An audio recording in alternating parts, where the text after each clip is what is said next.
If you're watching this video, you're probably standing at a crossroads. You may have checked off all the boxes.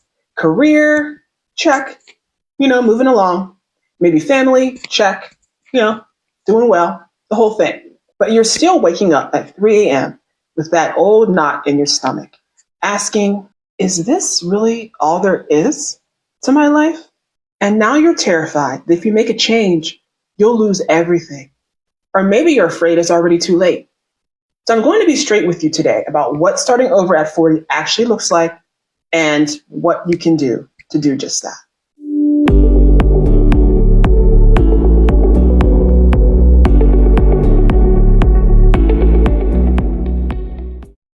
Hi, I'm Keisha Dent. I'm a certified hypnotherapist, and I help career women over 40 to find that motivation, to break procrastination, and to make meaningful change in the second half of their life. So starting over at 40 isn't about burning everything down. It's not about quitting your job, leaving your marriage, or moving across the country, unless that's truly what your soul is calling for. So what is it about? It's about excavating the authentic self that's been buried under decades of shoulds and expectations. That emptiness you're feeling, that anxiety that seems to come out of nowhere, it's not a sign that something is broken about you. It's often your soul, your higher self, your inner compass saying, hey, we've outgrown this life. It's time for something more aligned. And listen, if you live to 85, you've got like 45 years ahead of you at 40. So that's more time than you've been an adult. So what are you going to do with those decades? Are you going to keep living in misalignment? Or are you going to finally step into your authentic purpose? The women who create the most meaningful impact often don't hit their stride until their 40s, their 50s, or beyond, because they needed the wisdom, the life experience, and the self-knowledge that can only be built through living a longer life, that can only arrive through time. There's no shortcuts to that. Your age isn't a liability. It's your greatest asset. So what's actually happening in your 40s mentally and spiritually?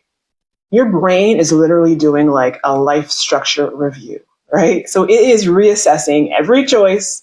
It's going over and reliving every path taken or not taken, and every dream that you have lived out or that you've deferred and put on the back burner or just shredded.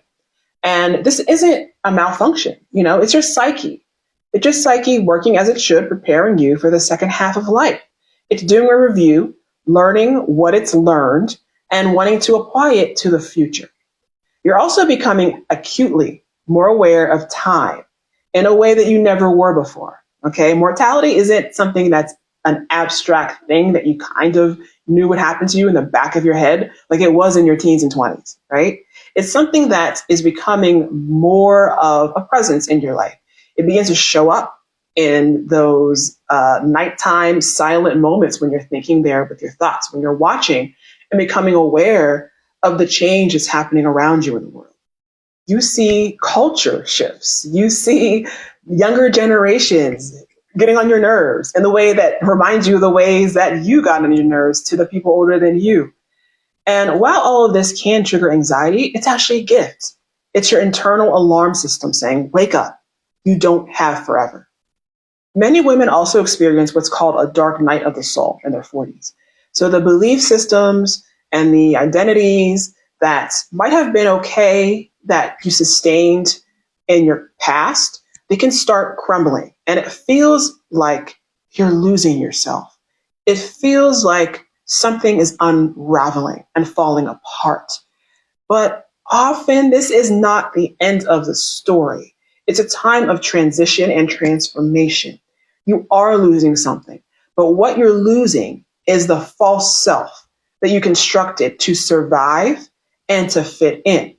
You're losing false and flimsy narratives, perspectives, worldviews, things that you thought were true but turned out not to be, that were put upon you by older people that are outside of you.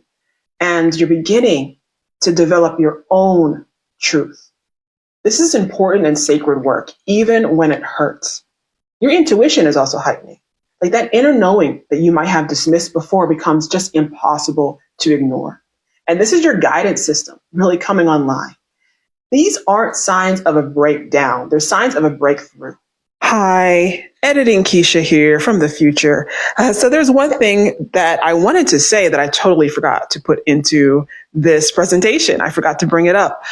So one thing, whenever we're talking about starting over, can you start over at 40 without losing everything, right? I like to bring up an analogy of moving. So let's say you want to move physically. So it's kind of like saying, well, I'm not happy where I am and I want to move, but do I have to burn all of my stuff first? Do I have to throw all my stuff in the trash? And it makes me chuckle because the answer, of course, is no. No, you don't have to do that. That is certainly one way to do it. That is a very dramatic and adventurous and aggressive and legendary way to do it, right? But that is just one way. And you absolutely can take what you want with you. Now, at the same time, it's a great time to figure out what is important and what is not, what can be let go and what you can carry forward.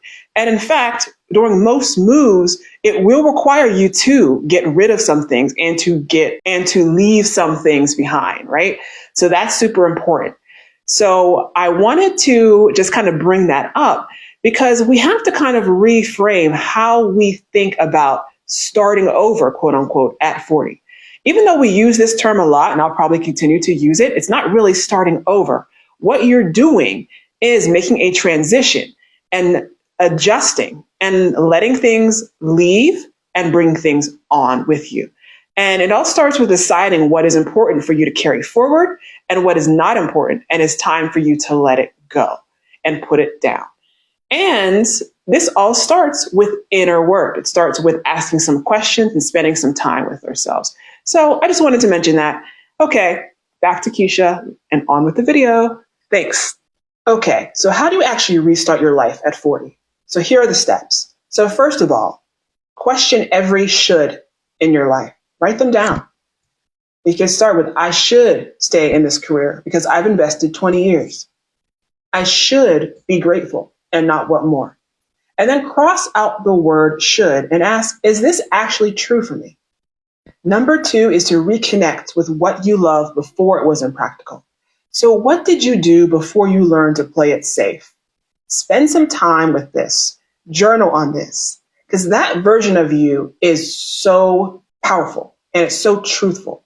That version of you really holds a piece of the compass that tells you where to go and what is your true north. And that version of you is still there. And she knows what's next and she can help to guide you. So spend some time around this and allow this part of yourself to come back up.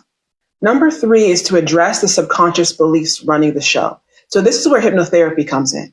Speaking directly to the part of your brain where those old stories about your worth and about your capabilities live.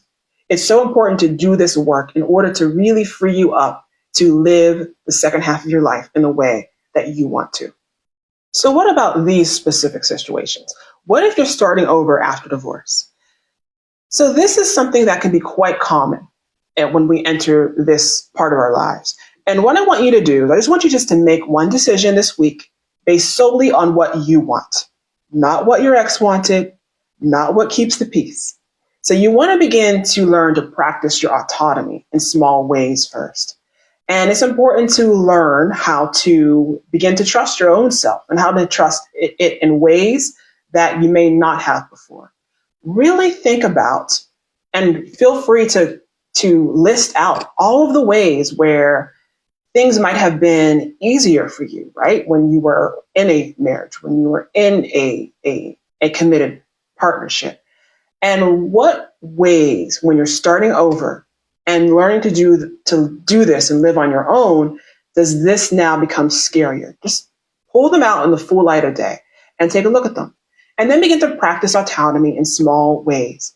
And know this, the patterns that showed up in that old marriage are going to show up when you're healing for your next chapter. So it's really important to look at them and to step 1, begin to face what scares you most about starting over after divorce. And what if you're thinking about starting over with career or work or purpose and you have no traditional education? The first thing you want to do is list your real world skills right now. Okay, what did you do? What have you been honing, getting better at? What are you skilled at that you've learned to be skilled at over the past 40, 50 years? Problem solving, learning how to sell to people, to speak to people, just to read people, learning resilience. So these things can't be taught in a classroom. Then identify one skill you may need and find a free online course.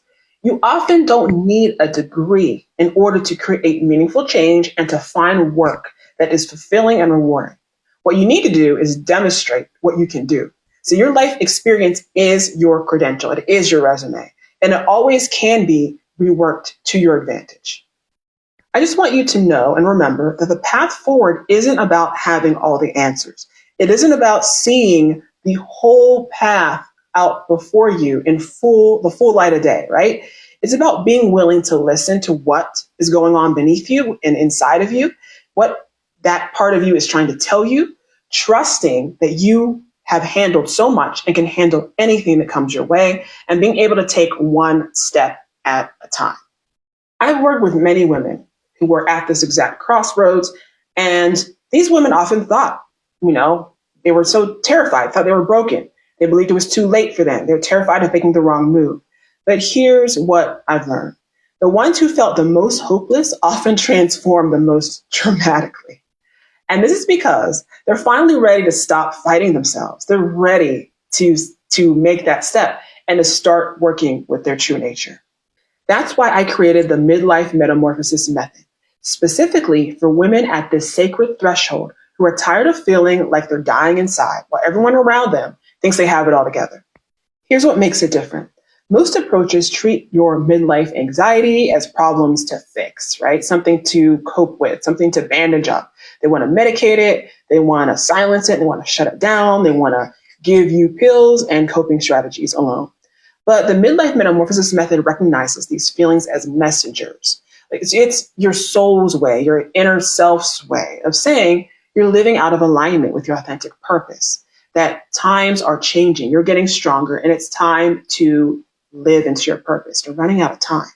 This is for you. If you wake up with that knot of dread asking, is this really all there is? I'm not getting angry anymore. And there are things that I'm not doing. There's action that I'm procrastinating on. And I don't know what's wrong with me, but I just don't want to do it.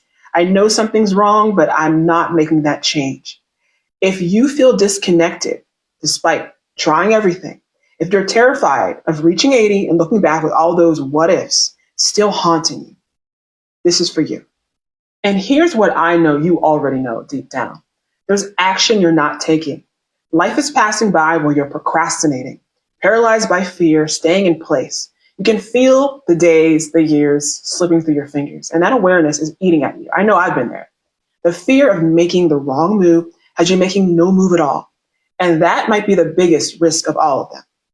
Through midlife metamorphosis, we do deep subconscious work using advanced hypnotherapy to speak directly to where those old limiting beliefs live. The ones telling you that it's too late, that you're not capable, that you should just be grateful for what you have. We release the stories keeping you playing small and reconnect you with dreams you've buried under practicality. We activate your own internal guidance system so that you have ongoing clarity and direction. And here's what's possible on the other side. Imagine waking up each morning with a fire in your belly instead of dread, making decisions from soul alignment rather than obligation, looking at your future and feeling excited instead of feeling empty, being so connected to your purpose that you're unrecognizable to people who knew you before. This isn't about endless weekly therapy sessions, right? This is about at least 60 days of intensive one-on-one work with Voxer support every day. Because you don't need years and years to create transformation where you're working at the subconscious level where real change happens. The women who look back on their lives at 80 with the deepest satisfaction aren't the ones who played it safe. They're the ones who at 40 or 50 decided to listen to the whispers of their own soul rather than the shoulds of society. So here's what I want you to ask yourself. What will your 80-year-old self wish you had done today? So if you're feeling that pull, If something in this video resonated deep in your bones, I want to invite you to explore the Midlife Metamorphosis Method. You can find the link in the description to book a call with me, or you can send me a message and let's talk about whether this is your moment. So starting over doesn't mean losing everything. It means finally finding yourself. So that's it. Again, my name is Keisha. I'm a certified hypnotherapist, and I want to remind you always that in order to change your life, you must first change yourself. Thank you so much, and I'll see you in the next video.